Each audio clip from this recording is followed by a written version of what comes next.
हाँ बोलो। आज बोलो। का ध्यान भी है, बहुत अच्छा लगा और वाइब्रेशंस भी बहुत अच्छे थे आज।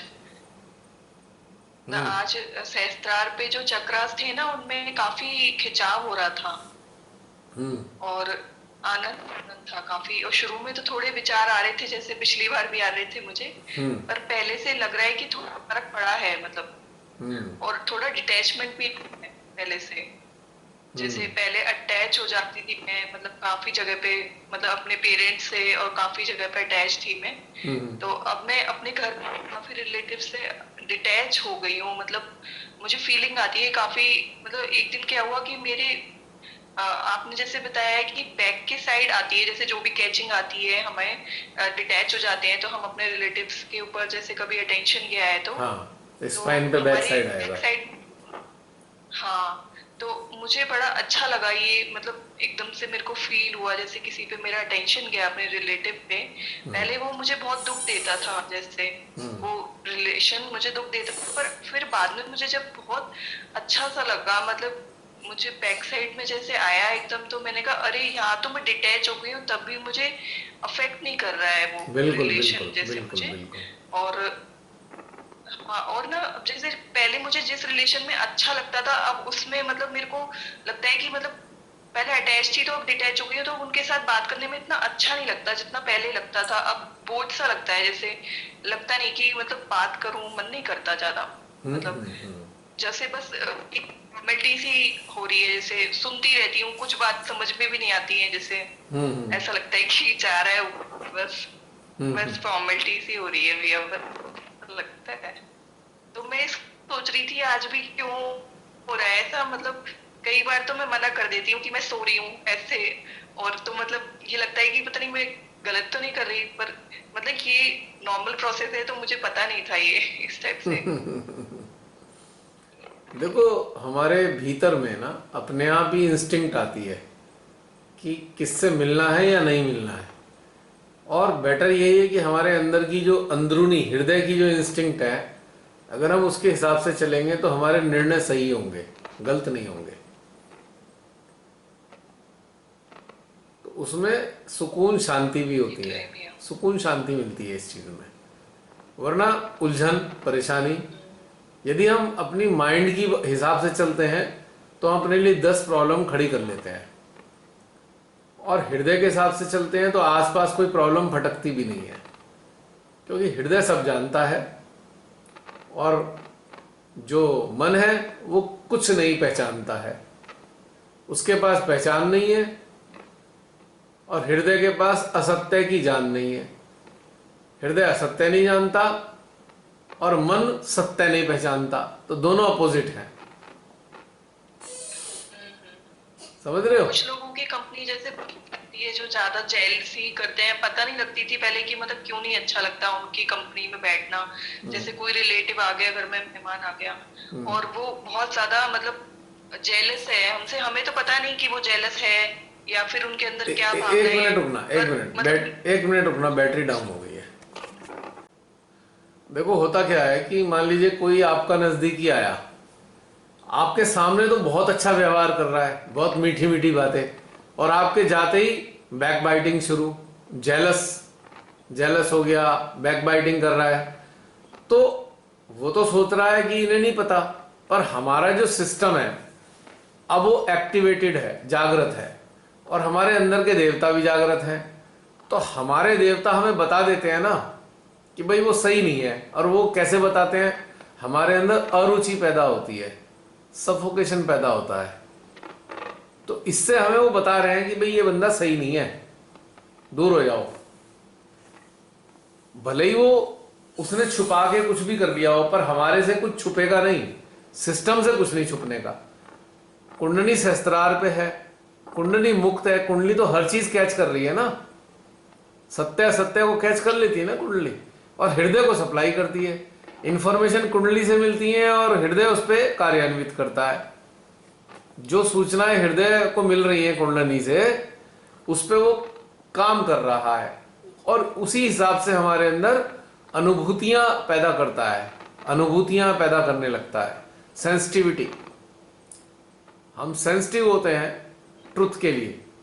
ट्रुथ और अनट्रुथ दोनों के प्रति हमारा हार्ट सेंसिटिव है, दोनों को ही रिवील कर देता है। तो हमारा हार्ट जो है डिकोडर है, जो इंफॉर्मेशन कुंडली देगी ये हर इंफॉर्मेशन को डिकोड कर सकता है हृदय, समझ रहे हो। तो इसलिए हमें बचा देता है। अरे कोई इंसान मिला, अरे मजा नहीं आ रहा इसके साथ, ना बात करी ना मिले ना जुले, लेकिन फिर भी मजा नहीं आ रहा, क्योंकि उसने बता दिया डिकोड करके कि इसका सिस्टम ठीक नहीं है। कुंडली इंफॉर्मेशन लाती है एक तरीके से, और हार्ट उस इंफॉर्मेशन को आपके हिसाब से डिकोड करके आपको इंस्पिरेट कर देता है, आइडिया दे देता है। ये इसकी खासियत है हार्ट की। तो दोनों के कॉम्बिनेशन इसलिए चाहिए। अब बहुत से लोग कहते हैं अरे शस्त्रार पे ही तो रहना है, खाली हार्ट में रह के क्या करें। तो भाई कुछ पता नहीं चलने का, भाई सूचना तो आई, अब सूचना डिकोड हुई नहीं तो आपको क्या पता लगा। डिकोडर तो सेंट्रल हार्ट है ना। आप बता रहे हैं अभी हृदय में फीड नहीं होगा ना, फिर वो बात अगर आप कह रहे हैं कोई चीज तो हृदय में नहीं जाएगी फिर वो। इसीलिए तो आज बहुत सारे लोग जो फंसे हैं ना इस दवाई के चक्कर में, सहजी, वो सहजी हैं, शस्त्रार का तो आनंद लिया उन्होंने पर उनका हृदय काम नहीं कर रहा। तो इस दवाई से संबंधित जो सूचना मिली कुंडली के माध्यम से, वो डिकोड नहीं कर पाए कि कुंडली दे क्या रही है इंफॉर्मेशन, और उसको भी गलत इंफॉर्मेशन समझ लिया उन्होंने, रॉन्ग ले लिया उसको। कुंडली तो देना चाहती थी इंफॉर्मेशन नेगेटिव की, और उन्होंने उसे पॉजिटिव मान लिया, क्योंकि हृदय बंद है, हृदय डिकोड कर नहीं पाया ट्रुथ को। अब पिछली बार देखा था ना हमने, इस दवाई के ऊपर अटेंशन डाला तो क्या बुरी हालत हुई हमारी सिस्टम में, क्या हुआ अंदर, कितनी भयंकर हीट हो गई, पूरी बॉडी हीट निकालने लगी। क्योंकि इसके कंटेंट्स मैंने पढ़े हैं, कार्सियोजेनिक कंटेंट्स हैं जिनसे कैंसर हो सकता है। तो कार्सियोजेनिक है तो हीट, जो कंटेंट्स ऐसे हमारे अंदर जाएंगे तो हीट ही तो जनरेट कर रहे हैं। जो चीज ट्रुथ के अगेंस्ट है, जो चीज ह्यूमैनिटी के अगेंस्ट है, जो चीज गॉड के अगेंस्ट है, जो चीज नेचर के अगेंस्ट है, तो उससे हीट ही तो जनरेट होगी।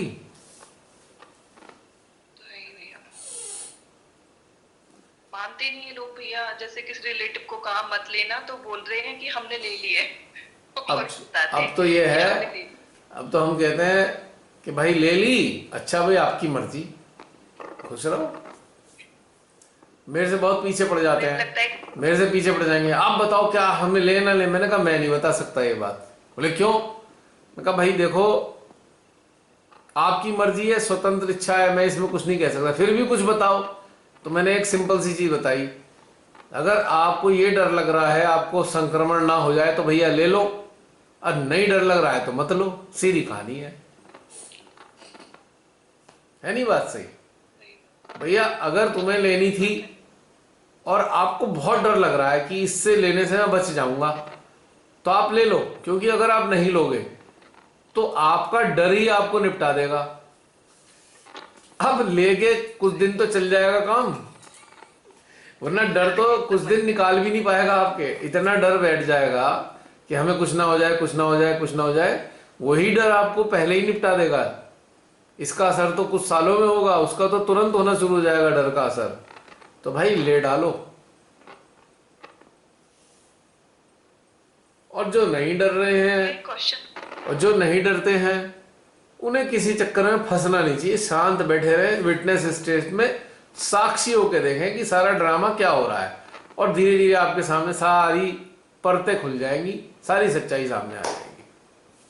और आ भी रही है सच्चाई सामने, अब डेली आ रही है, डेली एक रिविलेशन हो रहा है इस दवाई के बारे में। हाँ बोलो, क्या कह रहे थे रिचा?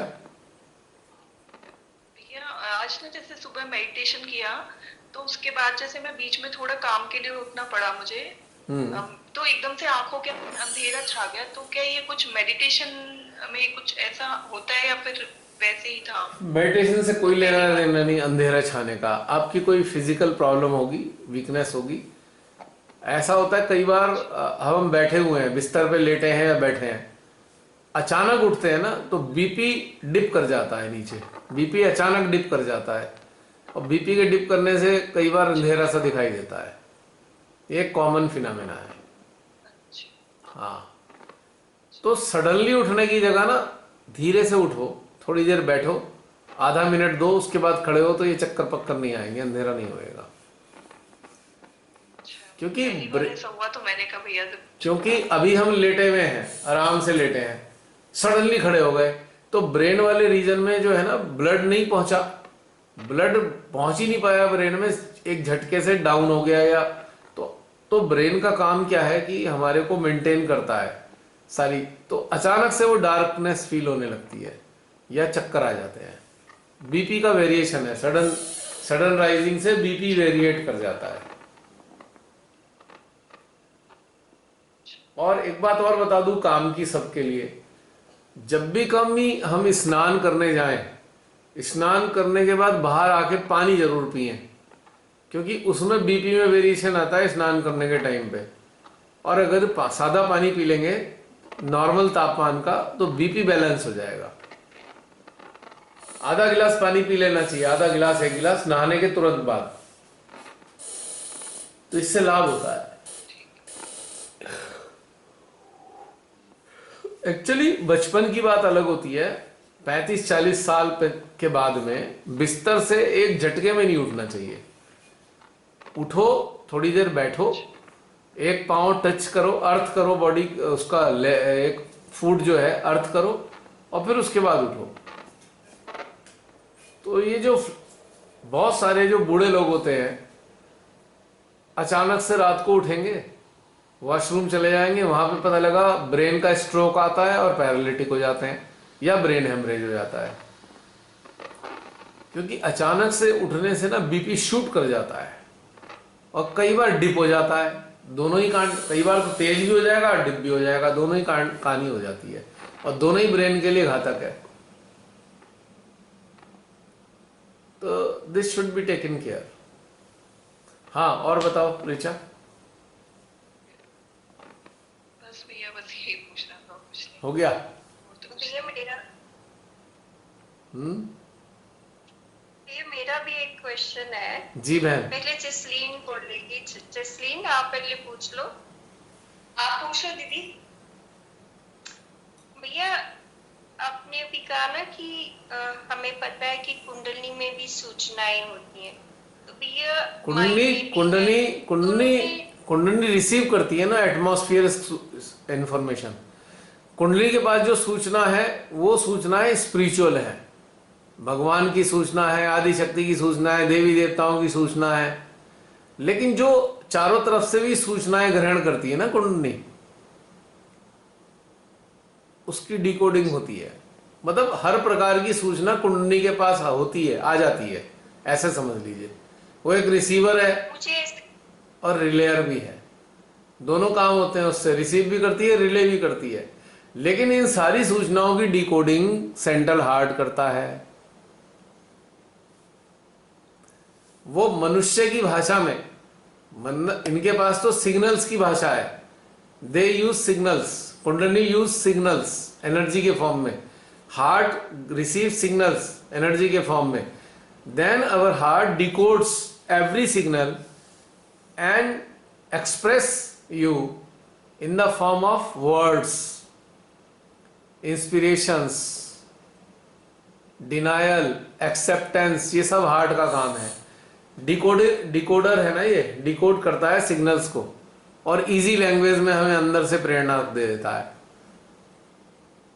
और ये अगर हम जो है वहां रहते हैं, अरेबियन है, तो अरेबिक भाषा में डिक्लेयर वो कर देगा, जो लैंग्वेज हमें आती है उस भाषा में डिकोड करके हमें दे देता है। ये वेरीफाई करता है हमारे ब्रेन में कौन सी वाली लैंग्वेज का सॉफ्टवेयर पड़ा हुआ है, तो उस लैंग्वेज को सिलेक्ट करके हमें डिकोडिंग कर देता है, जिससे हमें अंदर से समझ में आ जाता है। अगर सहजी ये तथ्य समझ जाएं, ये जो बड़ा इंटरेस्टिंग और बहुत ही अपीलिंग फैक्ट को अगर आत्मसात कर लें कि भाई डिकोडिंग हार्ट करता है, सारी इंफॉर्मेशन कुंडली लेती है, तो जिंदगी में कभी कोई चीज की उलझन नहीं होगी और आगे बढ़ेंगे, बहुत राइज करेंगे।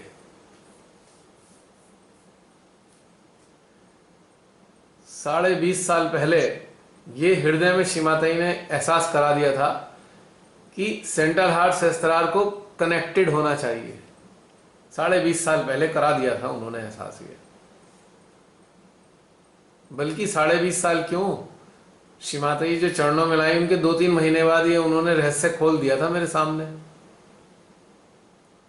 तभी से मैं सबको बता भी रहा हूं और प्रैक्टिस भी मेरी वही चलती है। और सबको एक सिरे से यही बताया, ऐसे करके बताता था वी, ये ऐसे इंडिकेट करता था वी बना के कि ये नीचे आपका अटेंशन है और अटेंशन आपका एक हार्ट पे है और एक सहस्त्रार पे है। ये सिग्नल था मेरा, ये सहस्त्रार हार्ट को कनेक्ट करके रखो, ये आपका अटेंशन नीचे में। तो धीरे धीरे आप सब जान जाते हो, यू नो एवरीथिंग।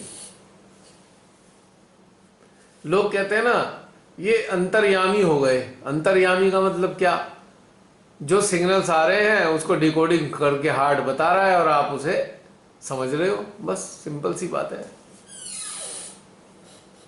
अभी आप सबकी कलेक्टिव होती है, तो मेरी कुंडली मान लीजिए आप सबके हृदयों की, आप सबके मन की सारी बातों को रिसीव करती है, फिर मेडिटेशन के माध्यम से इसे एक्सप्रेस कर देती है। जो रिसीव करती है हार्ट जो है उसको डिकोड करता है और मेरे को इंस्पिरेशन देता है, ये वाली चीजें मुंह से निकलती हैं। है ना प्रत्यक्ष उदाहरण ये।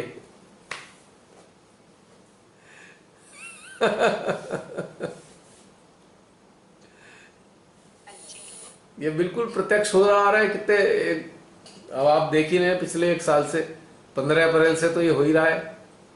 यहाँ पे चल रहा है सेशन, वैसे वाले सेशन भी चले, आमने सामने वाले भी,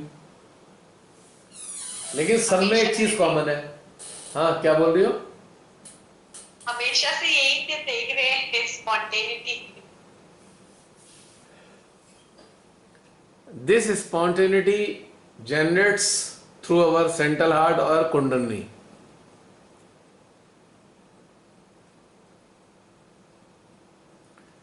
रिसीवर वैसे स्टार्टिंग में जो रिसीवर होता है वो सहस्त्रार होता है, बट सहस्त्रार के पास ये कैपेसिटी रिसीव करने की आती तब है जब कुंडली सहस्त्रार पे होती है।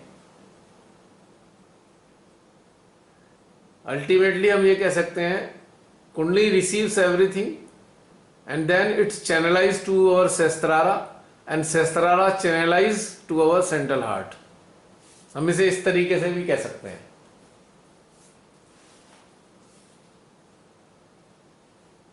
ये एक पूरा मैकेनिज्म है, it's a divine mechanism in the form of subtle body.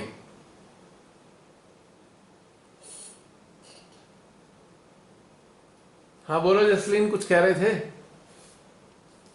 Speak. ध्यान के टाइम पे मेरा एक क्वेश्चन अराइज हुआ था। जब आपने कहा था कि अगर हमारी बाहर की चीजों में कुछ पूर्ति हो रही है, हाँ मैं ना उस क्वेश्चन को फ्रेम ही नहीं कर पा रही। क्वेश्चन तो है, जैसे आपने अब मैंने तो तुम्हें तुम्हारे क्वेश्चन को फ्रेम करने से पहले उत्तर बता दिया। अब इस उत्तर को फिट कर लो उसमें, क्वेश्चन में। नहीं पर मेरी जिज्ञासा नहीं शांत होगी ना। चलो मैं बोलना चाहती दिखाओ जिज्ञासा, बताओ। जैसे मैं डलहौजी के इंसिडेंट के साथ कनेक्ट करूंगी। हाँ हाँ आपने ये बोला था ध्यान के टाइम पे या कॉन्वर्सेशन में, जब प्राची से भी कॉन्वर्सेशन हो रही, कि बहुत बार ऐसे होता है कि हमारी सुप्त चीजें होती है जो माता जी हमारी पूरी करा रही होती है। करेक्ट ठीक है, करेक्ट। पर हमें उसमें लिप्त नहीं होना चाहिए। ठीक है। बट मेरा ये था कि बहुत बार तो हमें सरफेस लेवल पे पता भी नहीं होता कि ये हमारी इच्छा थी। जैसे हम डलहौजी में गए, हम पहाड़ों में थे, हम इतनी अच्छी जगह कभी जाएंगे, इतना अच्छा टाइम इतनी कलेक्टिंग में अच्छा स्पेंड करेंगे, हमने कभी सोचा नहीं होगा, या इच्छा होगी, मैं नहीं, या मुझे नहीं याद। पर जब ये पूरी होती तो हमें खुशी तो बहुत होती है कि हमें गिफ्ट मिला है। तो क्या मतलब हमें कैसे जीना चाहिए? हम तो इच्छा नहीं कर रहे, या हमें तो नहीं पता कि हमारे अंदर ही अभी सप्रेस कुछ रह गया है। बहुत सिंपल चीज है।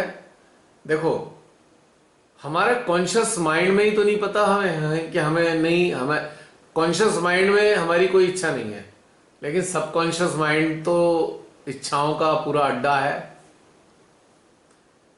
तो सबकॉन्शियस माइंड से जो इच्छा है वो इंटरनली कहीं एक्सप्रेस होती है, डेटी डिवाइन के सामने एक्सप्रेस होती रहती है।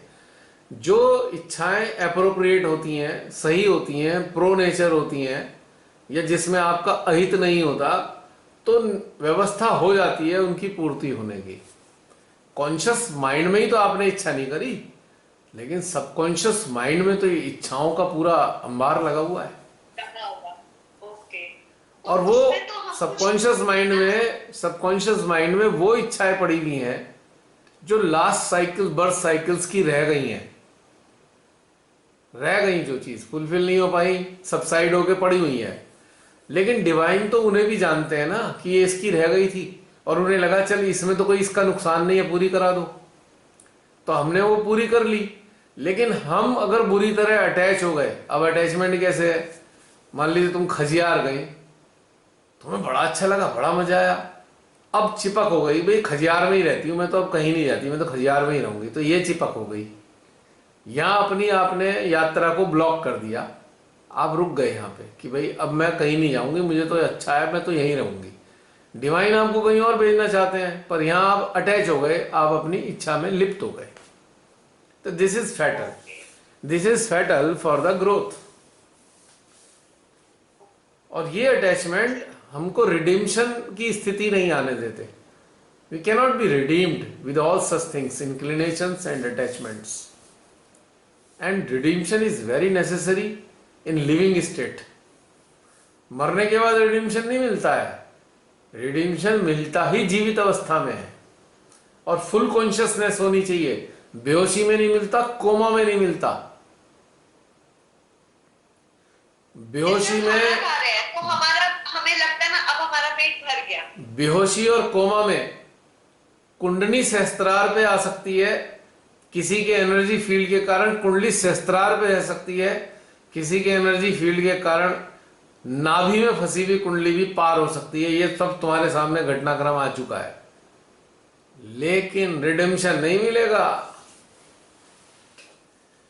कुंडली का सहस्त्रार से पार होना एक अलग फिनोमिना है, टेक्निकल, लेकिन मोक्ष प्राप्त करना वो एक अलग फिनोमिना है। कुंडली का सहस्त्रार से पार होना मोक्ष नहीं है, बल्कि एक अवसर है उसकी चेतना के लिए। Next cycle. हाँ जी। तो बस ये चीज समझनी है कि मैंने देखा कि बहुत से साधक साधिका जो उनकी अधूरी इच्छाएं पूरी हुई उसी में लिप्त होकर रह गए, आगे नहीं बढ़े। तो ये घातक चीज है। It is very very dangerous और injurious for your growth, for your soul, for your awareness. So we should be alert enough. ठीक है, हमें जो मिल रहा है प्रसाद की तरह ग्रहण तो करें, पर लिप्त ना हो प्रसाद में। अब प्रसाद में कोई लिप्त हो गया तो वो तो यही कहेगा मुझे तो बर्फी वाला ही प्रसाद चाहिए, मुझे तो बूंदी वाला प्रसाद खाना ही नहीं है। जरा कल्पना कीजिए, प्रसाद में भी चॉइस बना ली, और वो कह रहा है भाई मुझे वो जो प्रसाद बांट रहा है, कोई तो दे रहा है चना गुड़, तो कोई दे रहा है बूंदी, तो कोई दे रहा है लड्डू, तो कोई दे रहा है बर्फी, तो कोई दे रहा है रसगुल्ला। अब उसे रसगुल्ले का स्वाद लग गया, वो तो हर बांटने वाले से कह रहा है भैया तुझे अगर प्रसाद देना है तो रसगुल्ला दियो वरना नहीं लूंगा। तो हो गया ना रॉन्ग चीज। प्रसाद हमारी इच्छा से नहीं मिलता, प्रसाद प्रभु की इच्छा से मिलता है हमेशा। तो हमें क्या करना है? प्रसाद को ग्रहण करो और बस मजा लो, और उसके बाद भूल जाओ।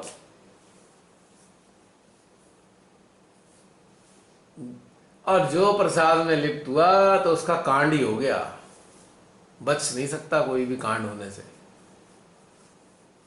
उसका मामला खराब हमेशा होता है, खराब। क्योंकि हमें श्री माता जी अनेकों इस चीज़ों से गुजार रही हैं ताकि वो सबकॉन्शियस में पड़ी हुई फाइलें बंद हो सकें, और हम तो फिर सबकॉन्शियस वाली फाइल में ही चिपक के रह गए जो लास्ट साइकिल्स की थी। तो वर्तमान वाला जीवन खराब हो गया हमारा, वर्तमान वाला लाइफ हमने मिस कर दी। That's the point. समझ में आ गई बात? हाँ जी। और दूसरा, इस लाइफ का एक टारगेट भी तो है ना कि श्री माता जी का यंत्र बने और अपने मोक्ष को प्राप्त हो। टॉप प्रायोरिटी तो यह है कि माँ का यंत्र बने, और उसकी सेकंड जो उसका जो बाई प्रोडक्ट प्राप्त होगा, श्री माता जी का यंत्र बनने का जो बाई प्रोडक्ट है वो है मोक्ष। बाई प्रोडक्ट है, वो टारगेट नहीं है। Make it clear. जो मोक्ष को टारगेट बनाते हैं तो उन्हें कभी मोक्ष नहीं मिलता। Moksha is freedom from every desire. हमारा मतलब हम खाली हो गए। यस यस यस, खाली हो गए, हम उसके फ्लो में आ गए। खाली। अच्छा, मैंने एक चीज फील की, जैसे बाहरी जीवन में लोगों के साथ हम ऊब महसूस कर रहे हैं, अंदर से सही है, अकेले हैं, अपने भजन सुन रहे हैं, ध्यान कर रहे हैं, हम अपने साथ तो सही है, पर लोगों के साथ हम ऊब से रहे हैं, परिस्थितियों के साथ, लोगों के साथ। ये हो रहा है। वो ऊब इसलिए गए हैं कि एनलाइटन होने के बाद में हमारा जो भोजन होता है वो चैतन्य होता है, हमारा चैतन्य का भोजन होता है, और संसारी लोगों के से पास चैतन्य होता नहीं है, इसलिए मजा नहीं आता। ओके, तो मतलब ये हमारी स्थिति में परिवर्तन आया है, कोविड की वजह से नहीं है। ना ना ना, वो हमारी वजह से आया परिवर्तन, हम इवॉल्व हो गए। अब कोविड के कारण ये सेशन कंटिन्यूस चल रहे हैं। 15 अप्रैल से 15 जून भी आ गई, समझ लो 14 महीने हो गए हैं। तो 14 महीने में इवॉल्व भी तो हो गए हो।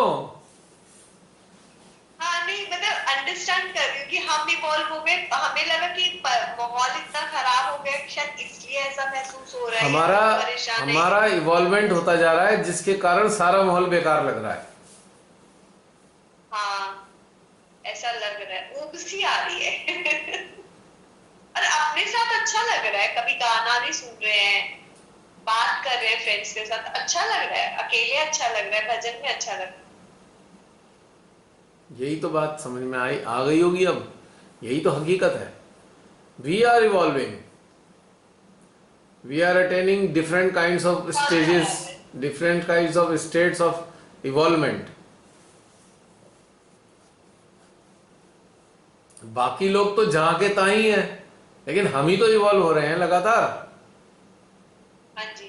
ये है कहानी इसकी।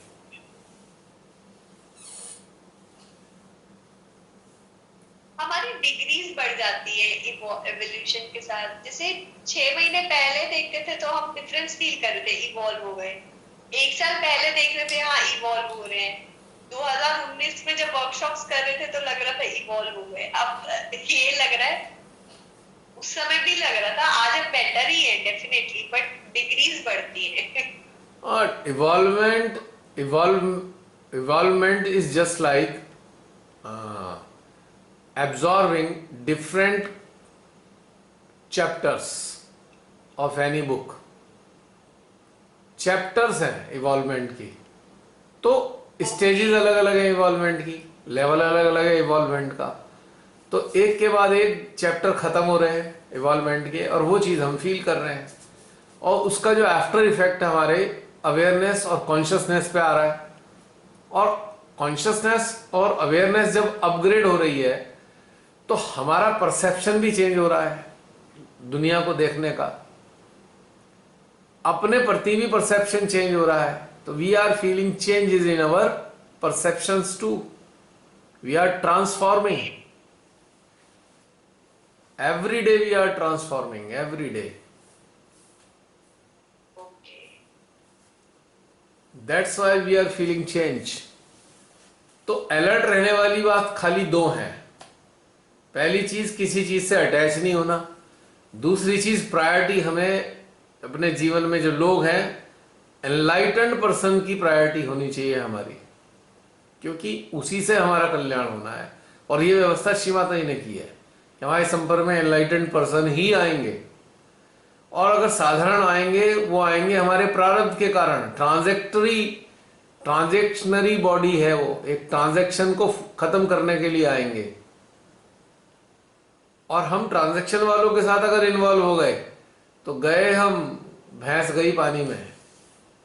क्योंकि जो आ रहे हैं वो ट्रांजैक्शन फुलफिल करने के लिए आ रहे हैं। अनेकों तरीके के ट्रांजैक्शन है। इमोशनल ट्रांजैक्शन है, मॉनिटरी ट्रांजैक्शन है, सोशल ट्रांजैक्शन है।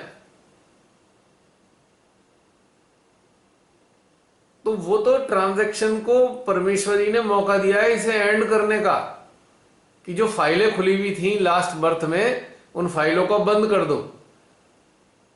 और इधर हमें उन्होंने अपॉर्चुनिटीज दी है, इवॉल्व्ड और एनलाइटेंड सोल्स को हमारे कांटेक्ट में लाकर कुछ से हमें प्राप्त करना है और कुछ को हमें देना है। ये वाले ट्रांजैक्शन यहां पूरे हो रहे हैं आदिशक्ति के कारण, आदिशक्ति की व्यवस्था के कारण। लेकिन उस वाले ट्रांजैक्शन की फाइलें बंद हो रही हैं। अब जरा कल्पना करो कि जिसमें हमें, जिन ट्रांजैक्शन में हमें जुड़ना था उनमें तो हम हट गए, और जिन्हें बंद करना था उसमें चेप हो गए हम। तो हो गया ना उल्टा काम। तो इसलिए बाई चॉइस, इसलिए by will, by choice, by understanding, we should go towards enlightened one. Yes, I understand. And we should not waste our precious time in closing files, attaching with closing files. We should not waste. It will be injurious, fatal for internal growth, because they people cannot help you in growing, but they will hold you. You are going up and they are holding like this. नहीं, जाने नहीं देना है हमें। आपकी टांग पकड़ के बैठे रहेंगे, आपको ऊपर ही नहीं उठने देंगे, क्योंकि वो तो फिनोमिना ही अलग हो गया ना। वो तो क्लोज होने वाला फिनोमिनन है। अब जैसे मान लीजिए कोई व्यापारी था, उसकी मृत्यु हो गई। अब उसकी फर्म थी, उसकी जो फर्म है उसको क्लोज करने का प्रोसेस करना पड़ेगा ना। उसके जो आगे डिपेंडेंट होंगे वो जाएंगे ऑफिसर के पास, एप्लीकेशन लगाएंगे, भाई ये फर्म क्लोज कर दो, हमारे फादर प्रोप्राइटर थे, अब चलाने लायक कोई बचा नहीं, इसे क्लोज कर दो। तो अधिकारी के पास तो क्लोज करने के लिए जाना है। समझ में आई बात? तो अब जो संसार के लोग हमारे को मिल रहे हैं वो फाइलें क्लोज करने के लिए हैं, इसलिए उनसे अटैच नहीं होना है।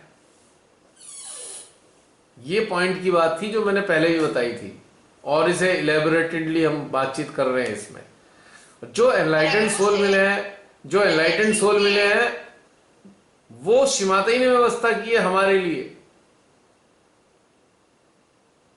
हमारे द्वारा उनके लिए या उनके द्वारा हमारे लिए। ये एक ऐसा ट्रांजैक्शन उन्होंने शुरू किया है जो हमें इवॉल्वमेंट में हेल्प कर रहा है। ओके। तो जिन साधक साधिकाओं ने बंद फाइलों के साथ चेप हो गए, जो उनका तो हो गया कांड, तुम्हारे सामने है। जिन फाइलों को बंद करना था वो फाइलें पढ़ने में लग गए और इधर की ग्रोथ जीरो हो गई। और जिन लोगों को जोड़ा था ऊपर उठाने के लिए, उन्हें छोड़ दिया और उन चीजों में चिपक गई। बहुत सारे लोग चिपक गए, उसके बाद कांड हो गया उनका। अब मैं समझता हूं तुम्हें बात समझ में आ गई है। हाँ जी, आ गई। आपकी आज एक पोस्ट थी, उसी से रिलेटेड एक क्वेश्चन पूछना था। हाँ। जैसे हम लोग इस ग्रुप में भी इतने सारे सहजीज हैं और बाकी भी हम लोग सहजीज से मिलते हैं, तो हमारे इतने सारे डिफरेंट परम्यूटेशंस और कॉम्बिनेशंस है। हम सबकी कंपनी अलग अलग टाइम पे एंजॉय करते हैं। क्या हो गया? नहीं नहीं नहीं नहीं, मैं कह रहा हूं तुमने ये जो कंसर्न पूछी, ये जो क्वेश्चन है तुम्हारा, ये एनलाइटेंड सोल से संबंधित है या नॉर्मल लोगों से संबंधित है? ये क्लियर करो। एनलाइटेड, तो एनलाइटेड। अभी उसका जवाब तो मैं दे तो चुका। हमारे लिए माँ ने व्यवस्था कर रखी है बुद्धू राम। ओके, समझ।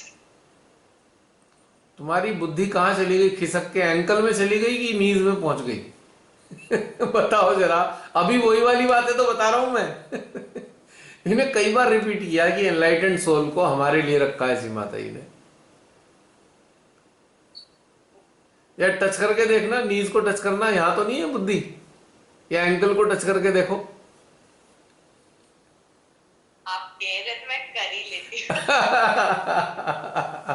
पता है इसके पीछे भी रीजन होता है। ये कोई जोक नहीं है कि बुद्धि ना भी, बुद्धि जो है यहाँ पहुंच गई एंकल में या उसमें नीज में। नीज क्या है? नीज आर रिप्रेजेंटिंग आपका नाभि। अभी यस, यानी कि आपकी बुद्धि भवसागर में फंस गई क्या? इसका मतलब ये गलत नहीं है, एक बताया जा रहा है टेक्निकल भाषा में। और एंकल क्या है? Do you know what is ankle?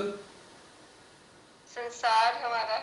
Ankle आपका आपका समझ लिए, वैसे तो विशुद्धि का हिस्सा है, लेकिन विशुद्धि वो डाउनवर्ड वाली साइड की विशुद्धि, जिसमें जिसमें गिल्ट भरे हुए हैं, जिसमें रिटेलिएशन भरा हुआ है, जिसमें जो है इनकॉम्पिटेंसी है अंदर भरी हुई, इनएबिलिटी भरी हुई है, वो सब हमारे एंकल में है।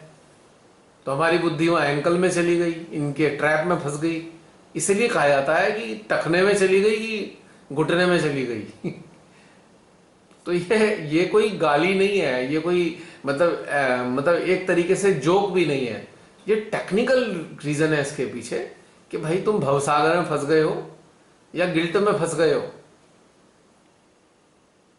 पॉइंट क्लियर हुआ? इसीलिए इसीलिए कहता हूं मैं, टखने में है कि घुटने में है बुद्धि। आप ही बता दो। मैं तो नहीं बोल पाऊंगी। नहीं, मेरे बताने से काम नहीं चलेगा, तुम्हें खुद चेक करना पड़ेगा। मैं तो खैर मजाक कर रहा था, लेकिन फैक्ट यही था कि जो तुम पूछा है तुमने, उसी पे तो बात चल रही थी सारी।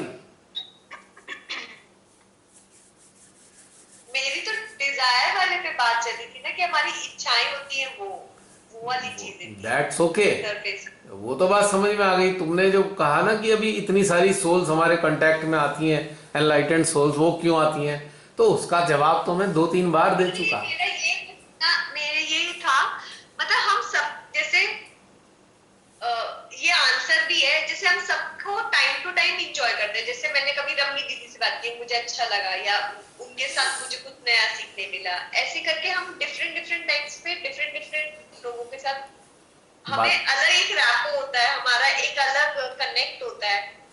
किसी के साथ हमें फ्रेंड वाली फीलिंग आती है, किसी के साथ सिस्टर वाली फीलिंग आती है। मैं ये कहना चाहती हूँ। हाँ, तो देखो ना, खेल तो देखो ना आपके जीवन में। वैसे तो इन्हें मैं रिलेशन की कैटेगरी में नहीं रखता, ये सोल कनेक्टिविटी है, इसे मैं रिलेशन का नाम देकर इन्हें नीचे नहीं कर सकता। अगर हम इसे लेट डाउन करेंगे, इन चीज को हम रिश्ते का नाम दे देना, तो ये डिग्रेड कर रहे हैं हम इस चीज को। बेसिकली कंपेनियनशिप भी होती है, एक कंपेनियनशिप अच्छा है, एक साथ। बेसिकली ये कंपेनियनशिप है, different category of companionship at soul level. इसको हम इस तरीके से डिफाइन कर सकते हैं। संसारिक रूप से इसे रिश्ते का नाम देकर हम इसे डिग्रेड कर रहे हैं, disgracing. We are disgracing these things, beautiful things और डिवाइन थिंग्स, इनको हम डिस्ग्रेस करते हैं। तो ये क्या है कि बहुत सारी चीजें हर एक इंसान के जीवन में ना, बहुत सारे रिश्ते छूटे हुए होते हैं। रिश्ते छूटे हुए से मतलब है अनफुलफिलमेंट है उन रिश्तों के प्रति। तो ब्यूटीफुली श्री माता जी हमारी स्पिरिचुअल ग्रोथ के साथ साथ उन रिश्तों के एहसासों की कमी भी पूरा कर रही हैं। किसी को अपनी बड़ी बहन मिल रही है, तो किसी को छोटी बहन मिल रही है, तो किसी को सन मिल रहा है, तो किसी को फादर मिल रहा है। मतलब फीलिंग वाइज वो वाली फीलिंग्स फुलफिल हो रही हैं। That's clear, very clear. किसी को फ्रेंडशिप वाली फीलिंग है, किसी को फ्रेंडशिप वाली फील है। तो ये जो हमारे अंदर जो कई जन्मों में जो आधा अधूरापन है, तो माँ आदि शक्ति क्या करती हैं, एक साथ सारी चीजें कवर करा देती हैं। भाई बहुत ब्यूटीफुली ये वाली फीलिंग भी पूरी हो रही है और एक दूसरे को ग्रोथ देने में मदद भी कर रहे हैं जी। स्पिरिचुअल ग्रूमिंग के लिए एक एटमॉस्फेयर दिया है माँ आदि शक्ति ने, स्पिरिचुअल ग्रूमिंग के लिए। और जो मिसिंग फैक्टर्स रहे ह्यूमन लाइव्स के पिछले कई बर्थों के, उस चीज को भी कंपनसेट किया उन्होंने, उस चीज की भी उन्होंने वो पूरा किया है। So it happens so beautifully, बस मजा आ जाता है कि वाह ये क्या बात हुई। और जो रिश्तों के रूप में संसार में मिलते हैं, ज्यादातर लोग उनसे प्रताड़ित हैं। बहुत कुछ ही खुशकिस्मत लोग हैं जो संसारिक रिश्तों से प्रसन्न हैं। ज्यादातर तो प्रताड़ित देखे हैं मैंने, 99.9% लोग प्रताड़ित हैं आज की तारीख में। 0.001% ऐसे होंगे जो अपने रिश्तों से बहुत प्रसन्न है, आनंदमयी है और बड़े अच्छे रिलेशन मिले हैं। वो बस समझ लो गॉड गिफ्टेड है। ये तो इम्पॉसिबल सी चीज है ये वैसे तो। माँ आदिशक्ति ये भी जानती हैं कि ये इतनी बार जन्म ले चुके हैं और इनके जीवन में ये मिसिंग फैक्टर रहे हैं, चलो इसको फुलफिल करा देते हैं। That's happens actually. I hope your question is answered.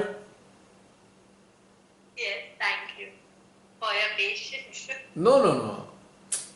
I am nothing. I am no more. मैं कुछ हुई ही नहीं, तो थैंक्स किस लिए। ये वाली चीजें घटनाएं घटित होती हैं। हो गया जसलीन, पूरा हो गया? भैया एक मैंने भी जी पूछना था जी थोड़ा जी सा बताइए। कुछ। भैया जैसे हम जानते हैं, आपने कहा कि जो रिश्तेदार मतलब रिश्तेदार के रूप में जो लोग हमें मिलते हैं वो कुछ पुराने ट्रांजैक्शंस को पूरा करने के लिए यस यस बिल्कुल आते हैं हमारी लाइफ में। हाँ तो हम ये जानते हैं सब, पर फिर भी उनका थॉट, जैसे सपोज कोई बहुत नजदीकी रिश्तेदार उसने हमारे साथ धोखा किया हो, मतलब काफी मनी का लॉस किया हो और उसका आना जाना भी हो, हम उसकी आवाज तक करेंगे, उससे मतलब उसका स्वागत भी करेंगे, बट दिल में एक भाव जरूर आता है कि इसने धोखा किया, ये बंदा गलत है, बट रिश्तेदारी निभानी पड़ती है। तो ये थॉट भी तो गलत है ना, मेरे कहने का भाव मतलब ये थॉट एक नेगेटिव थॉट हो गया ना। नहीं, गलत नहीं है ये। इसको कैसे खत्म? नहीं बहन, ये गलत नहीं है, नेगेटिव थॉट नहीं है ये ना नेगेटिव है ना पॉजिटिव है, ये फैक्ट है एक्चुअली। फैक्ट आपके सामने रिवील हो गया, एक्सपोज हो गया फैक्ट। अब आप उस फैक्ट को अपने अंदाज में निभा रहे हैं कि चलो ये रिश्ता है, निभा लो। ये दिस इज अ फैक्ट, ना नेगेटिव है ना पॉजिटिव है। ये आपके सामने लाया गया है ये फैक्ट आपके सामने। और आपको यही फैक्ट आपको साक्षी भाव भी दे रहा है। इसी फैक्ट के कारण आप साक्षी भाव में हैं। इसी फैक्ट के कारण आपको कोई प्रभाव नहीं पड़ रहा है कि ठीक है भाई कोई बात नहीं, निभा लेते हैं साक्षी भाव में। लेकिन इंटरनली हमें ऐसे लोगों से दूर होना है एक्चुअली। ये फैक्ट लाया इसलिए गया है कि आपको उस इंसान को इंटरनली दूर करना है, एक्सटर्नली नहीं, इंटरनली। वही हो रहा है, इंटरनली दूर है बट एक्सटर्नली निभा रहे हैं। भाई बहुत सारी मतलब मेरा क्वेश्चन सिर्फ थॉट के वजह से था कि फिर थॉट जब भी हम मिलते हैं तो थॉट तो आ जाता है ना, तो थॉट भी नहीं आना ये चाहिए। थॉट नहीं, ये थॉट गलत नहीं है। ये थॉट ही तो आपको साक्षी भाव में रहने में मदद कर रहा है। ये थॉट ही तो इवॉल्व कर रहा है। ये थॉट ही तो अटैच होने से बचा रहा है। ये थॉट नहीं, फैक्ट। तभी मैंने इसको फैक्ट नाम दिया है। फैक्ट अलग चीज है, थॉट अलग चीज है। हाँ, ये कह सकते हैं फैक्ट जो है थॉट के फॉर्म में आया है आपके पास। A fact has taken a form of a thought. Fact has taken a form of thought to evolve yourself, to evolve your being. उत्क्रांति लाने के लिए, इस थॉट से उत्क्रांतित हो रहे हैं आप, हट रहे हैं, ऊपर जा रहे हैं, डिटैच हो रहे हैं। और दूसरा एक सबसे बड़ा काम हो रहा है, अगर ये थॉट ना आए तो आप दोबारा इन्वॉल्व हो जाओगे, दोबारा धोखा खाओगे। तो इस थॉट के होने से आप दोबारा धोखा भी नहीं खा रहे हो। तो ये जो थॉट है, जो फैक्ट है, ये फैक्ट आपको दोबारा ट्रैप नहीं होने दे रहा है उन सारी परिस्थितियों में। यही तो मजेदार बात है। तो ये खराब नहीं है ये चीज, it is good for you. ये आपके बेनेवलेंस के लिए है, ये खराब नहीं है।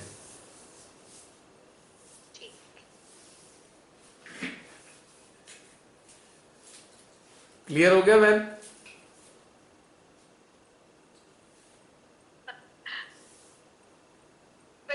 पहले कई बार आपने बताया ना कि जिन लोगों से हमारी इमोशंस हर्ट हुई होती है तो हमें अपने आगे लेफ्ट आगे चक्र को क्लियर करना। मुझे वो मैंने इसलिए बताया था, वो मैंने इसलिए बताया था खाली कि जो उसके कारण इमोशनल पेन हो रहा है उसको सबसाइड करने के लिए।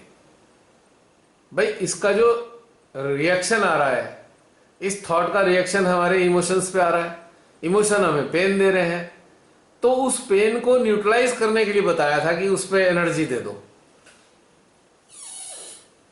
पर आता तो भैया ऐसे इस वाले थॉट से भी आता है इमोशनल, मतलब कि इतना कोई कैसे कर सकता है जहाँ इतना प्यार हो, वो बंदा कैसे वो कर सकता है। अब ये थॉट कहते हैं कि पिछले जन्म का ट्रांजैक्शंस है। हाँ, ये बात तो है कि हमारे जो हैं कोई कर्जे हैं, जो कुछ कर्जे थे, ऋण, जो इस रूप में समाप्त हो गए। बेईमानी किसी ने करी, हमारे कर्जा खत्म हो गया। दो प्रकार के कर्जे हम चुकाते हैं। एक हम कर्जे चुकाते हैं कॉन्शियस स्टेट में, जैसे कि हम कोई गाड़ी खरीद के लाए, गाड़ी का एक्सीडेंट हुआ, टूट फूट हो गई और गाड़ी को रिपेयर कराया तो हमारे 10-20 हजार रुपए लग गए। तो ये हमारे कॉन्शियस स्टेट में हो गए कि हमारे सामने ये कर्जे चुकाए, हमने मिस्त्री के ही पैसे देने थे, दुकानदार के सामान के पैसे देने थे पूर्व जन्मों के, वो हमने चुका दिए। एक होता है किसी ने हमसे चीटिंग कर ली, ये वो वाले कर्जे होते हैं जिसके प्रति हमारा सिस्टम कॉन्शियस ही नहीं है, भूल चुके हैं, हम भूल चुके हैं। और बेईमानी करके हमें याद आया, अच्छा इसका कर्जा रह गया होगा तभी इसने बेईमानी की है। तो ये वो वाले किस्से होते हैं, ऐसे समझ लीजिए इसे। क्योंकि गाड़ी का नुकसान हुआ, हमने खर्चा किया, ये हमें आसानी से एक्सेप्ट हो जाता है, इजीली एक्सेप्ट कर लेते हैं। लेकिन कोई बेईमानी करे ये एक्सेप्ट नहीं होता। तो जो चीज एक्सेप्ट नहीं हो रही है वो बेसिकली हिडन एक्सपेंसेस हैं, हिडन हमारे जो लोन है, तो सडनली निकल गए। अब इवन अगर हम अचानक बीमार पड़ते हैं, हॉस्पिटल में हमारे पैसे खर्च हो जाते हैं, उसे भी हम स्वीकार कर लेते हैं। लेकिन किसी के चुराए हुए 50 रुपए भी स्वीकार नहीं कर पाते। 50 रुपीज किसी ने चुरा लिए, हॉस्पिटल में 1 लाख रुपए खर्च हो गए, स्वीकार कर लिया। किसी ने 50 रुपए चुरा लिए, वो स्वीकार नहीं हो रहे। तो ये वो वाले नुकसान, ये वो वाले ऋण थे जिनका हमारी कॉन्शियस, हमारी सबकॉन्शियस में भी जिनका पता नहीं था। तो ये थोड़ा सा कैटेगरी अलग हो जाती है। तो पर हैं हमारे कर्जे ही जो गए। बस इससे एक बेनिफिट हुआ है, इससे एक बेनिफिट ये हुआ कि हमें बहुत बढ़िया सीख मिल गई। We learned a very good lesson. दूसरा, हमारे जीवन से एक नकारात्मक इंसान समाप्त हो गया हमारे जीवन से। अब हम हृदय के स्तर पे उससे जुड़े हुए नहीं हैं। एक इंसान के प्रति हमारी जिम्मेदारी समाप्त हो गई, फ्री कर दिया हमें उस इंसान से।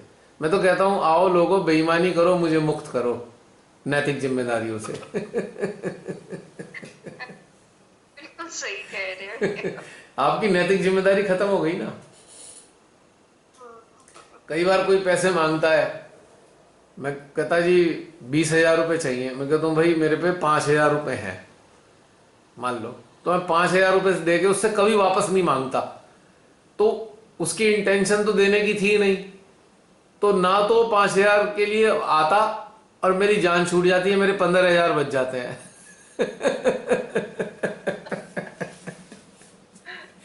क्योंकि वो 5,000 में इसलिए ऐसे देता हूं कि मुझे वापस लेने नहीं है, मेरी जान छोड़ने के हैं 5,000 रुपये।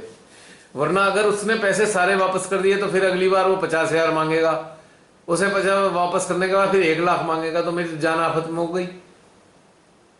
भाई 10-15% दे के भूल जाओ और अपनी जान बचा लो, सबसे अच्छा सिद्धांत है मेरा ये। भी बहुत बढ़िया सिद्धांत।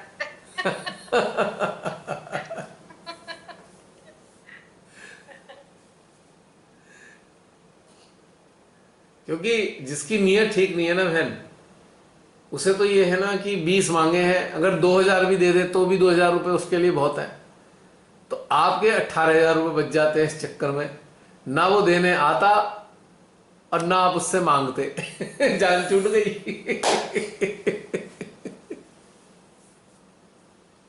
बात नियत की होती है, नियत है तो बड़े से बड़ा भी ऋण अगला चुका देता है, नहीं तो छोटी से छोटी रकम। हाँ, वो नियत है एक्चुअली। पैसे ज्यादा हैं या कम हैं बात ये नहीं है, बात यह है कि नियत देने की है या नहीं है, ये असली चीज है। अगर किसी पे 10 लाख भी कोई ले जाए ना, 15 लाख भी ले जाए, और उसकी इनकम इतनी नहीं है, वो कहेगा भाई साहब मैं 2,000 रुपये करके दे दूंगा, तो वो दे देगा 2,000 रुपये करके, 10-12 साल में उतार ही देगा, क्योंकि उसकी देने की नियत है। और जिसकी देने की नियत नहीं है वो रोना रोएगा, अरे मेरा काम नहीं चल रहा, मुझे वहां नुकसान हो गया, मुझे फला, वो रोना रोएगा आपके सामने, क्योंकि उसकी नियत नहीं है देने की। और देने वाला कभी रोता नहीं है, बड़ा स्वाभिमानी के साथ में वो कहता है जी 2,000 रुपये आज हैं, कल 4,000 होंगे 4 दे दूंगा, 5 होंगे 5 दे दूंगा। वो देता रहता है, देता रहता है, देता रहता है, और एक दिन आता है कि वो सारा कर्जा उतार देता है। वो देने वाले की बात है। ना देने वाले की सुन लो, पहले तो रोता रहेगा रोता रहेगा, कुछ साल बाद काम बहुत अच्छा चल जाएगा, काम इतना अच्छा चल जाएगा, पहले से ज्यादा इनकम हो गई है, अब उसे देने अब भी नहीं है, अब उसकी बहानेबाजी शुरू हो जाएंगी, जी मैंने वो नया प्लांट लगा लिया, मैंने वो जो है विदेश यात्रा अपने बच्चे को दे दी। अब वो यूं कहना शुरू कर देगा कि 10 लाख बच्चे ले गया, 25 लाख का प्लांट लग गया, देगा तब भी नहीं, क्योंकि उसकी नियत नहीं है। तो ये खास बात है बहन जी। हाँ जी। बिल्कुल। तो इस तरीके से हम जान जाते बनाने हैं। वाली बात। हाँ जी, जिससे पैसे मांग लो उसको दुश्मन बनाने वाली बात हो जाती है। हाँ बिल्कुल बिल्कुल। देखिए जिसने पैसे आपसे मांगे और उसे देने नहीं है, तो आप ये समझ जाइए कि वो मित्र तो है ही नहीं, वो मित्र तो है नहीं, और आप मांगेंगे तो शत्रु में परिवर्तित हो जाएगा। मित्र तो वो था ही नहीं पहले ही, लेकिन मांगते ही शत्रु के रूप में एक्सपोज हो गया। यानी कि मांगना आपका एक्सपोजर है उसका, ऐसे समझ लीजिए। जो मित्र होता है वो आसानी से पैसे मांगता ही नहीं है। मित्र का मतलब वो तो देने वाला होता है, वो मांगता कुछ नहीं है, वो तो देने को तैयार रहता है। अरे इन्हें कोई दिक्कत ना आ जाए, मैं खड़ा हूं, वो होता है मित्र। फिर भी कई बार ऐसा होता है अचानक से बेचारे के साथ में बहुत बड़ी इमरजेंसी आ गई, मान लीजिए उसके पास 5 लाख रुपए हैं, अचानक उस पर 10 लाख का खर्चा आ गया है, और जो बहुत ही मैंडेटरी है उसे करना ही पड़ेगा। तो मित्र क्या करेगा, पूछ लेगा आपसे कि मुझे कुछ सख्त जरूरत थी और 1 या 2 महीने बाद मैं लौटा दूंगा, और वो लौटा भी देता है, वो होता है मित्र। और जो मंगता है, मैं उसे मंगता कहता हूं, मतलब बैगर ही होते हैं वो, चाहे वो अच्छे सूट बूट पहन के मांगे और चाहे वो बुरे हाल में मांगे, वो बैगर ही हैं, दे आर बैगर्स। वो मांगेगा, देने हैं नहीं उसने, तो मित्र तो आपका वो पहले ही नहीं था, क्योंकि उसकी नियत में देना नहीं है। अब उसके अंदर का छुपा हुआ जो शैतान शत्रु है, उसे एक्सपोज करना हो अगर आपको, तो उससे एक बार तगादा कर दो, वो शत्रु भी सामने आ जाएगा। आपका भ्रम दूर हो जाएगा पूरी तरीके से। सही बात। अब वो शत्रुता कैसे करेगा? वो अब रिश्तेदारों में आपकी जड़ें काटना शुरू करेगा, रिश्तेदारों में धीरे धीरे करके। अजी वो ऐसे थे और ऐसे कर दिया उन्होंने, ऐसा बोल दिया, वो धीरे धीरे आपकी बैक बाइटिंग शुरू कर देगा और ऐसा माहौल तैयार करेगा रिश्तेदारी में कि रिश्तेदार आपको गलत समझने लगेंगे, क्योंकि उसने जो करना था आपके साथ में, पैसा तो लेना ही लेना था, साथ में आप पैसा दोबारा कभी ले भी ना पाओ तो ऐसे हालात भी पैदा करने हैं, तो आपकी जड़ें काटनी शुरू कर देनी उसने। इसीलिए मैंने कहा था जो धोखा दे दे, चीट कर दे, उससे हमेशा के लिए, जिंदगी भर के लिए दूर हो जाओ। क्योंकि अगर आप उसे पास रखोगे तो आपके चारों तरफ का वातावरण उसने खराब ही करना है, वो सही नहीं कर सकता। तो ये चीज समझने की है।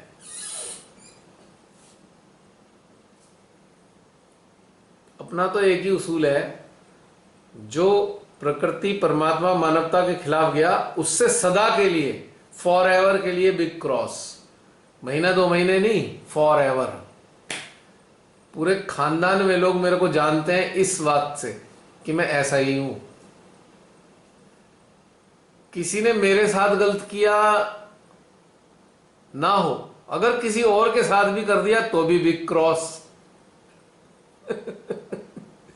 बहुत से लोग सोचते हैं अरे हमारा क्या जा रहा है, हमारे साथ तो ठीक रखा ना और दूसरे को लूट लिया। तो ये ऐसे सोचने वाले लोग खुद ही गलत हैं। जेन्युइन इंसान जो होगा वो दोनों स्थितियों को एक ही मानेगा। किसी दूसरे के साथ भी बेईमानी करिए ना तो वो कहेगा नहीं ये आदमी बेईमान है, इससे मुझे संबंध नहीं रखने हैं, तो वो हमेशा के लिए उससे भी संबंध तोड़ेगा। और मैं ऐसा ही हूं बहन। खानदान में कितने लोगों से क्रॉस कर दिया, बिना बोले बिना कहे, कोई बात नहीं करी, बस देखा इसने ये कर दिया, उससे कुछ नहीं कहा ना समाज में उसके लिए कुछ कहना, काट तो खत्म करा, जीरो, लफड़ा खत्म।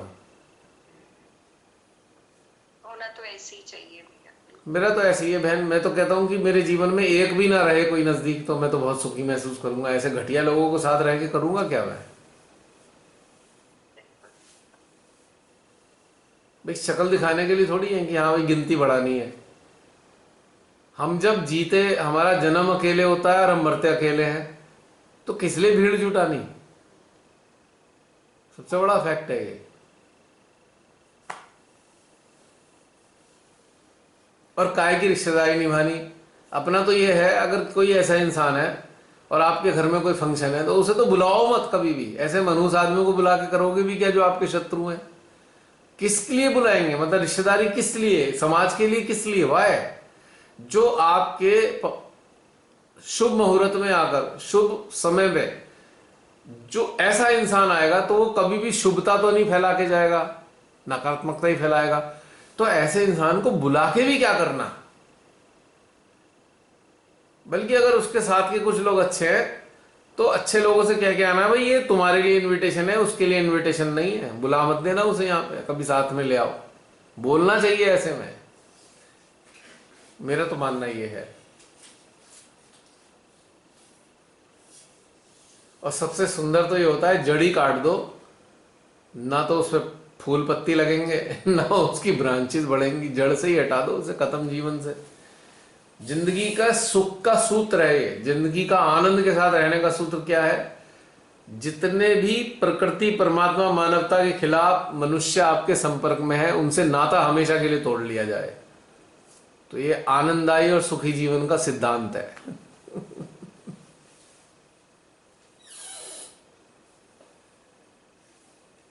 ये हंसा चक्र कह रहा है बिल्कुल सही है जो आप कह रहे हैं इस समय।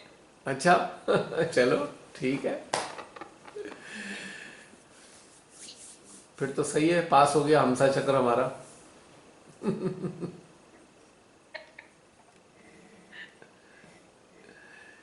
तो ठीक है ना बहन जी, क्लियर हो गई बात? हाँ जी भैया। अब तो कोई उलझन नहीं है?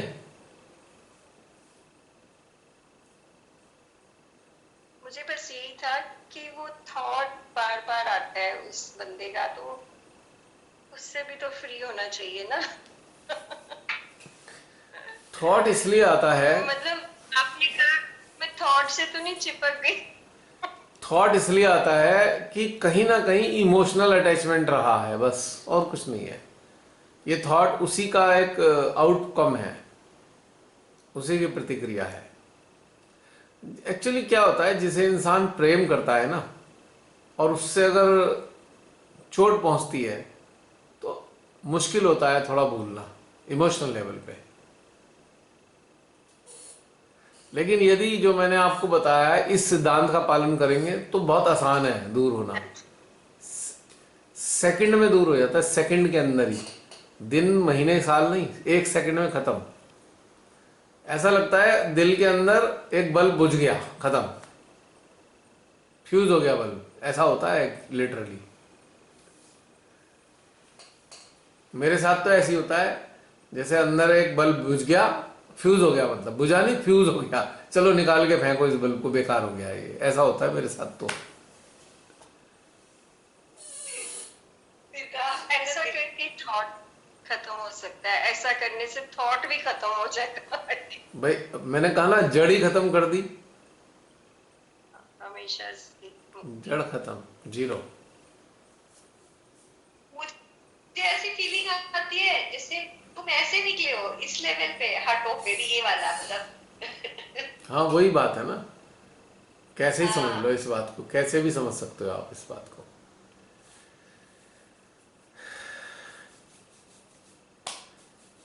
और बताइए कुछ और, रमनी बहन, जसलीन।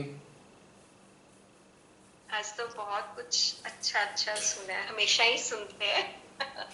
पिछली बार 1 बजे के बाद कॉन्वर्सेशन स्टार्ट हुआ था, फिर भी बड़ा मजा आया था।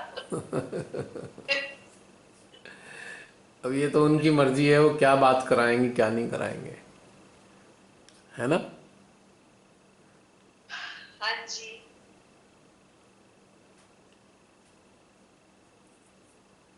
एक भैया, जब मैं मेडिटेशन करती हूँ ना, वैसे तो मैं ज्यादा कोई ज्वेलरी पहनी नहीं होती, पर एक बैंगल डाली होती है, मैं अपने आप हाथ से उतार के रख दूंगी। मतलब हर चीज एक रुकावट लगती है। ऐसा होता है किसी और के साथ? नहीं नहीं, ये 100% फैक्ट है, वो बंधन लगता है। देखिए मैं घड़ी नहीं पहनता, मतलब सिर्फ एक घड़ी, मंगल पहनता है। मैं घड़ी नहीं हाँ। पहनता इसलिए मुझे उलझन लगती है, घड़ी नहीं पहनी जाती मेरे से, क्योंकि ऐसा लगता है बांध दिया किसी ने। ऐसी नहीं स्टेट तो में जैसे आने के बाद ना भैया, कोई भी बंधन वैसे स्वीकार नहीं पहले है, सारा। कोई भी बंधन स्वीकार नहीं होता है अब ऐसी स्थिति में। इस वक्त मैं बिना फैन के बैठी हुई हूँ, मुझे वो भी बंधन लगता है कि उसकी आवाज आ रही, खटखट हो रही है पंखे नहीं, की। आवाज में तो प्रॉब्लम है, आवाज में तो प्रॉब्लम आती है। मैंने पंखा चला रखा है दो पे आवाज नहीं करता, और उधर एसी चल अच्छा। रहा है, वो भी हल्के उस पे चल रहा है, एसी ज्यादा शोर नहीं मचा रहा। हम्म। एसी चला के बैठ जाओ, पंखा चाहे ना के बराबर चलाओ या एक या दो पे चलाओ, तो ठंडक बनी रहेगी। एसी चलाने के बाद दो पे पंखा चलाने से ठंडक मेंटेन हो जाती है। तेज चलाएंगे तो फर फर की आवाज आएगी, वाइब्रेशन साउंड डिस्टर्बिंग होती है बहुत ज़्यादा, जैसे कूलर की आवाज़ होती है। कई बार एसी का ब्लोअर भी हाई स्पीड पे चलता है तो बड़ा गंदा लगता है, फिर उसे बिल्कुल कम करते हैं, उसे आवाजें। मिनिमम पे। एक्चुअली जब हम अंदर से जागृत होने लगते हैं ना, तो जो डिस्टरबेंस है ना वो अच्छे नहीं लगते। पीस चाहिए, एकदम ट्रैंक्विल एटमॉस्फेयर चाहिए, बिल्कुल शांत वातावरण अच्छा लगता है। कोई जोर से भी घर में बोल रहा हो ना, वो भी नहीं अच्छा लगता, और उससे कई बार कहना पड़ता है भाई धीरे बोल लो। मेरे पास तो अक्सर ऐसा होता है, घर में कोई आता है जोर जोर से बोलता है तो उससे कहूँगा थोड़ा सा धीरे बोल लो, पास ही बैठे हैं हम लोग। अब बहुत से लोगों को ना बड़े जोर से बोलने की आदत होती है, नज़दीक भी हैं फोन फिर पे भी बहुत भी जोर से हैं। फोन पे भी इतनी जोर से हाँ, बोले, अरे तो कान में वॉल्यूम कम कान झंझना करो। जाते हैं। धीरे बोल लो यार, सुनाई दे रहा है।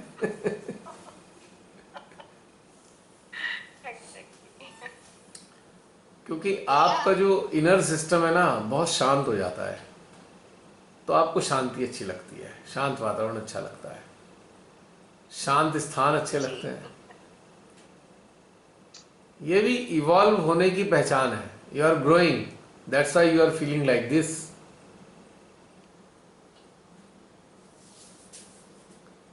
ये एक मतलब अ, मेरा एक क्वेश्चन है एक्चुअली, में सिचुएशन भी है कि बोलो। मैं फंस जाती हूँ। क्या हुआ ना कि जैसे अभी रमी दीदी ने कहा कि बेंगल भी ऐसे लगते कि बंधन है। हम्म। तो क्या होता है ना कि अ, ऐसे तो मैं शादी के पहले कुछ नहीं, ऐसे ज्वेलरी वगैरह का मुझे ऐसे कुछ था नहीं, छोटा सा ही पहन लिया ठीक है। हम्म। और उसके बाद इतनी सारी चीजें हो गई, पीछे पहनो, पायल पहनो, बैंगल पहनो। तो ऐसा होता था ना कि मैं ठीक है अब दिखाना है तो पहन लेती थी, रात को फिर हटा देती थी। फिर कई बार मैं भूल जाती थी कि मैंने हटाया तो वापस पहनूं, उसके पहले ही मैं चाय वाय बनाने चल जाती थी। फिर सबको सर्व करूँ ना तो दिख जाता था, अरे तूने उतार दिया, तूने उतार दिया। हम्म। तो फिर ऐसा हो गया कि उनके डर के मारे, मतलब ऐसे तो कोई डर नहीं है, लेकिन एक उनकी भावनाएं चोट, मतलब उनकी भावनाओं को या फिर उनकी जो मेरी मुझसे जो अपेक्षा है उनको चोट पहुंचती। तो फिर मुझे ना अभी तक ये बंधन लगती, लेकिन मैंने अपने आप को ऐसे पुश कर करके आदत डलवाई कि नहीं, चूड़ी तो तू पहनी पहनी पहनी। और अभी ऐसा है कि मेरे घर शादी है, गाँव जाना है मुझे।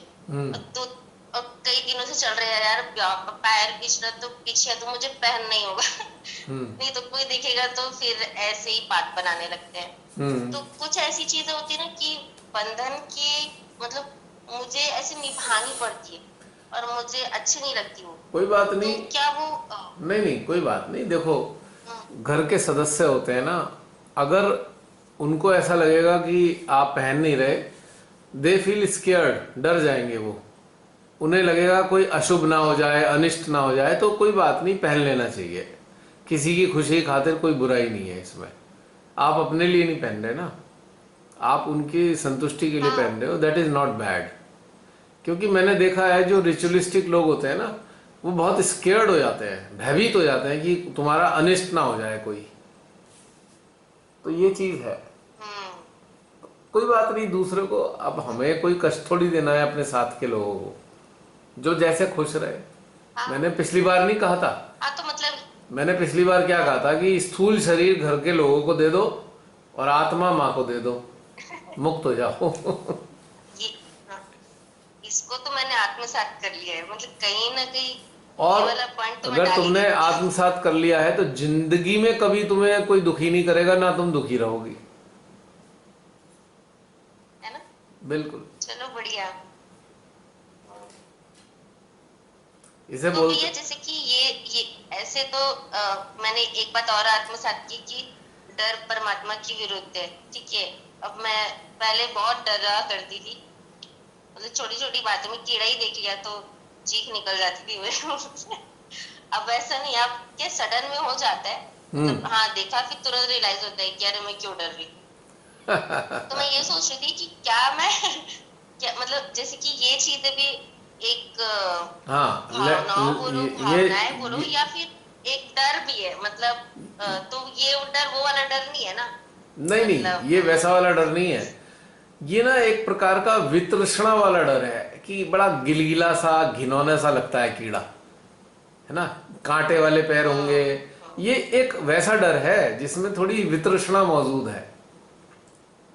इसे वैसा वाला फियर नहीं कह सकते, जैसे भूत से डर गया आदमी, वो फियर है। या सामान के खोने से डर गया, कोई नुकसान होने से डर गया, ये बड़ा अजीब सा लगता है ना, जो उनकी आकृति होती है, अच्छा नहीं लगता, गिलगिला। अब जैसे किसी के सर पे छिपकली गिर जाए, तो छिपकली काटती तो कोई है नहीं, लेकिन गिलगिली सी लगती है, गंदा लगता है। हमारे जो न्यूरोटिक जो इमोशंस हैं, न्यूरॉन्स हैं, उनका प्रभाव, उस वो प्रभावित हो जाते हैं। अब चूंकि हमारे ब्रेन के अंदर इन सारे कीड़ों मकोड़ों के प्रति जो इन्फॉर्मेशन पहले से ही सेव है, और वो जो चीज़ें सब सामने आती हैं, तो वो सारा डाटा जो है हमारे सरफेस पे आ जाता है माइंड के, और हमें थोड़ा गंदा लगता है। तो that is not a big issue. चलो, अब पहले कीड़े से डर जाती थी, अब थोड़ा सा कॉकरोच से थोड़ा डर लगता होगा, बाकी कीड़े का खत्म हो गया होगा। धीरे धीरे नहीं, चौकने अपग्रेड से हो रहा नहीं है लगता ना। है। हाँ, अपग्रेड हो गया ना क्या थोड़ा हुआ सा। था ना। हाँ हाँ हाँ, मेरे साथ ही ऐसे हुआ था कि 2 बार तो मेरे ऊपर सांप ही गिर गया था। अच्छा जी। मतलब तो भी ना मैं हमेशा ना जब भी जाती थी तो पहले देखती थी चारों ओर, कुछ है तो नहीं, कुछ है तो नहीं, कुछ है तो नहीं। हम्म। तो अधिकतर हुआ है कि वो 2 बार ऐसा हुआ है कि शावर के ऊपर टंगा था वो लपेटा हुआ हम्म। और मेरे ऊपर ही आके गिरा। ऐसे 2 इंसिडेंट हो जाते ना, तो फिर एक अलर्टनेस कहो या डर के मारे रीचेक कहो। तो वैसी चीजें होती थी। अब छोड़, ठीक है, होना होगा तो होगा। बस मैं- छिपकली वाला थोड़ा सा है कि गिर मत जाए, क्योंकि वो हमारे इस घर में ना थोड़ा सा दरवाजा खोलो अंधेरे में जाओ तो तुरंत एक मतलब अधिकतर होता है कि छिपकली टपकती है, उसमें भी हाँ एक अलर्ट वाला डर होता है। हाँ, वो डर ऐसा है ना, तो मैंने छोटा कहा ना, छोटा। गंदा गंदा साला गंदा वाला डर है ये। जो हमारे हम्म। टच वाला जो होता है ना, ये टच करेगी कितना गंदा लगेगा, गिलगिली सी छिपकली। मेरे ऊपर तो रोज ही गिरती है कहीं ना कहीं से। आजकल ब्रीडिंग सीजन है ना, आजकल बहुत अच्छा। छोटी छोटी छिपकलियां तैयार हो गई हैं खूब सारी। सांप मेरे ऊपर भी गिर चुका। हम्म। एक बार मैं पहाड़ों में जा रहा था, तो एक पेड़ से गिरा सीधा मेरे ऊपर सांप। और एक बार रात को अच्छा बेडरूम में सोते हुए गिरा छत पे से। अच्छा, 2 बार गिरा है। तो आपका मेरा मैचिंग हो गया फिर तो। जी, इस तरह बस अभी मैच नहीं हुआ है। एक बार पेड़ से मुझे गिरा, ऐसे नहीं बोलना चाहिए। एक बार पेड़ से गिरा, एक बार बेडरूम में गिरा छत से। जी जी। हाँ कोई बात नहीं। अब वो भी अपना घूमने घामने आया होगा, बेचारे को छत पे चढ़ा नहीं जा रहा होगा, फिर टपक गया नीचे। हम्म। कई बार क्या होता है, सांप जो है ना पेड़ पे चढ़े हुए होते हैं, वो जाते हैं पेड़ पे चिड़िया के बच्चों के लिए अंडे खाने के लिए। और वो एक मतलब खाली सी जगह होती है जहाँ कम लोग जाते हैं, और सडनली वहां पे आप पहुंच जाओ तो डर के मारे गिर जाते हैं सांप ये। मतलब दहशत होती है इन्हें, अचानक से आ गया कोई तो ये भी बेचारे डर के मारे गिर जाते हैं सांप, क्योंकि पेड़ से ऐसे ही गिरा था वो। कोई बात नहीं, उनका अपना समय है। तो डरना क्या है, जो होना होगा भगवान ने लिखा हुआ है, उसमें क्या डरना। और बताओ प्राची, फिर रखें, समाप्त करें। हाँ भैया। है एक जसलीन? मतलब हाँ बोलो बोलो। एक आप थक गए हो क्या? मतलब नहीं बताओ। नहीं ना। नहीं, जैसे कि जैसे मेरे मतलब ये ध्यान रिलेटेड डाउट तो आप क्लियर कर देते हो, लेकिन जैसे कि सांसारिक स्तर पे जो मेरे कुछ डाउट्स रहते हैं, हम्म। डाउट्स मतलब एक्चुअली डाउट्स नहीं बोलूंगी, दुविधाएं रहती है। हम्म। तो मैं क्या करती हूँ कि मतलब सॉल्व करने की मतलब कुछ दुविधा जो पर्टिकुलर जो चिपकी है, मतलब तो मैं उसको सॉल्व करने की कोशिश नहीं करती हूँ, लेट इट भी कर देती हूँ। लेकिन कभी लगता है कि शायद मुझे सुधारने की कोशिश करनी चाहिए या फिर उस पर थोड़ा इनपुट देना चाहिए। हम्म। लेकिन मैं ना मतलब मैं एक डिसीजन नहीं ले पाती कि हम्म। लेट इट भी करूँ कि नहीं, मुझे उस पे थोड़ा फोकस करना है थोड़ा। एक्चुअली ये मैं अपने बच्चे को लेके बोल रही हूँ कि मतलब उसके अपब्रिंगिंग में मुझे थोड़ा सा लगता है कि उसके मतलब उसकी चेतना पे छोड़ दूँ कि धीरे धीरे उसको समझ आएगा कि मैं उसे अभी मतलब रोकू टोकू या फिर, क्योंकि ऐसे करूंगी तो थोड़ा एग्रेसिव हो जाता है और ऐसे करूंगी तो जिद्दी हो जाएगा। तो मैं ना थोड़ा डिसीजन नहीं ले पाती हूँ। तो इसके मतलब लिए, मेरे को ऐसे टाइम पे। नहीं मैं समझ गया तुम्हारी बात। हाँ। इसके लिए एक सिंपल तरीका है। एक तुम मदर हो, हम्म। मदर हो या हम्म। फादर हो, कोई भी हो, चाहे गार्जियंस का जो तरीका होना चाहिए ना, वो मोटिवेशनल होना चाहिए, सप्रेसिंग नहीं होना चाहिए हम्म। कि बच्चा सप्रेस हो जाए। ऐसी बातें नहीं करनी है जिससे वो सप्रेस हो जाए। मोटिवेशनल हो, इंस्पिरेशनल हो बातें। अब तुम समझ ही गई होंगी मेरा मतलब क्या है। हाँ। तो mother has so many tacts how to handle their children, hmm so you should know, you know very well क्या करना है। लेकिन बस इतना जरूर कहना है मेरे को कि सप्रेसिंग नहीं होना चाहिए चाइल्ड के लिए। आप डांटें या ना डांटें, सजा दें या ना दें, लेकिन जो भी करें वो ऐसा हो कि वो डिस्करेज ना हो और वो कुंठित ना हो जाए, डिस्टॉर्टेड ना हो जाए। प्यार से हर चीज को आप मोटिवेशन दे सकते हो, हजारों तरीके होते हैं। मतलब किसी को पर्सनैलिटी लेवल पे रिजेक्ट नहीं करना चाहिए, इंसल्ट नहीं करनी चाहिए, बच्चा हो या बड़ा हो। अब माँ बाप क्या सोचते हैं ना, उनको लगता है कि हम तो माँ बाप हैं, वो बच्चों को सबके सामने भी डांट देंगे। बच्चों को बहुत ही ज़्यादा एम्बेरसिंग लगता है वो सबके सामने डांट खाना। अकेले में माँ बाप 4 थप्पड़ भी मार देते हैं ना, तो बच्चों को इतना बुरा नहीं लगता जितना कई लोगों के सामने आपने बोल भी दिया ना कुछ ऐसा, तो बहुत हर्ट हो जाते हैं। तो ये सप्रेसिंग एक्ट है। मोटिवेशनल क्या है, चुपचाप अकेले में उन्हें अपने पास बुलाओ, बच्चों को बिल्कुल अकेले में, कोई ना हो, और उन्हें समझाओ। डांट भी सकते हो और प्यार से भी बता सकते हो, तो उन्हें फटाफट समझ में आ जाता है। तो ये हमारे अंदर एक समझ होनी चाहिए कि बच्चों का के लिए जो भी हम करें वो सप्रेसिव नहीं होना चाहिए, वो इंस्पिरेशनल होना चाहिए। और इंस्पिरेशनल होगा तो सारी चीज़ों का ठीक हो जाएगा, सुधार हो जाता है। सप्रेसिव होगा तो वो चीज़ें बढ़ जाएंगी, घटेंगी नहीं। इन्फिनिटी कॉम्प्लेक्स आ जाएगा बच्चों में, और इन्फिनिटी को कॉप अप करने के लिए वो ढीठ हो जाते हैं। जो इन्फिनिटी को कोप अप नहीं कर पाते वो ढीठ हो जाते हैं बिल्कुल। वो कहते हैं हमें तो गाली पड़नी है ना, हम तो ऐसे ही रहेंगे। और गलत भाषा में बच्चों को इससे बात नहीं करनी चाहिए। एब्यूसिव लैंग्वेज ना हो पहली बात, और डिजेक्टिंग ना हो। रिजेक्टिंग, डिजेक्टिंग, हर्टिंग और एब्यूसिव, ये 4 प्रकार की कैटेगरी वाली बातें नहीं करनी चाहिए। और कंपैरेटिव, दूसरे बच्चों से तुलना करके उससे कहा तू देख कैसा है, वो बच्चा देख कैसा है, तो ये सारी 5 चीजें बच्चों की ग्रोथ के लिए बहुत घातक हैं। It is poisonous to their growth. तो ये these 5 things should avoid, it must be avoided at all. बाकी सब ठीक है। अभी अब सो जाओ, बहुत नींद आ रही। हाँ, नींद आ रही है, चूंकि मेरी आजकल नींदें बहुत कम चलती हैं।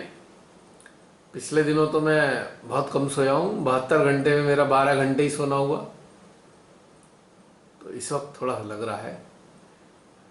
वैसे कोई दिक्कत नहीं, अगर कुछ है ऐसा अभी कोई बात नहीं। नींद पे तो पूरा कंट्रोल है। चाहूँगा तो सोऊंगा, नहीं चाहूँगा तो नहीं सोऊंगा।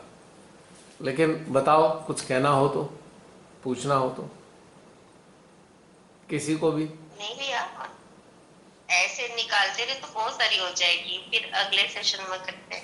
चलो ये बढ़िया है। और एक रिक्वेस्ट और है आप सबसे, बहुत से लोग मेरे से पर्सनल नंबर पे भी क्वेश्चन पूछ लेते हैं, यानी कि कांटेक्ट उस पे टेलीग्राम पे, या तो मैं ये चाहूँगा अगर कुछ ऐसे प्रश्न है ना, तो पर्सनली ना करके पब्लिकली करें सबके सामने यहाँ पर जूम सेशन में। उन प्रश्नों का लाभ बहुत सारे लोगों को होगा, मेरी रिक्वेस्ट है। और वैसे कोई इमरजेंसी वाली प्रॉब्लम है तो ऑलवेज वेलकम, कोई दिक्कत नहीं, मुझे कोई कष्ट नहीं होता। बस मैं चाहता हूं कि कुछ क्वेश्चन पब्लिसाइज हों, ताकि आपके क्वेश्चन से बहुत सारे लोगों को आंसर मिल सके। बस यही रिक्वेस्ट है मेरी। मान लीजिए आपको 2 दिन बाद कोई प्रश्न आ गया, अगर उस प्रश्न के उत्तर की बहुत इमरजेंसी नहीं है, wait for another 4 days, let the time come, ताकि वो क्वेश्चन सबके सामने लाए जाए और सब लोग उनका आनंद लें उन प्रश्नों का। इससे बहुत फायदा होता है। ठीक है ना प्राची? जी भैया। और कोई कहना सुनना चाहता है? दूसरी बात है जो भैया, एक क्वेश्चन है लेकिन नेक्स्ट सेक्शन में पूछ फिर बहुत लेट हो गई। जी बताइए, बोलिए बहन। जैसे हम हमारी चेतना में आत्मा को महसूस करते हैं, हाँ, अवस्था क्या होती है जब हमारे मस्तिष्क में आत्मा आती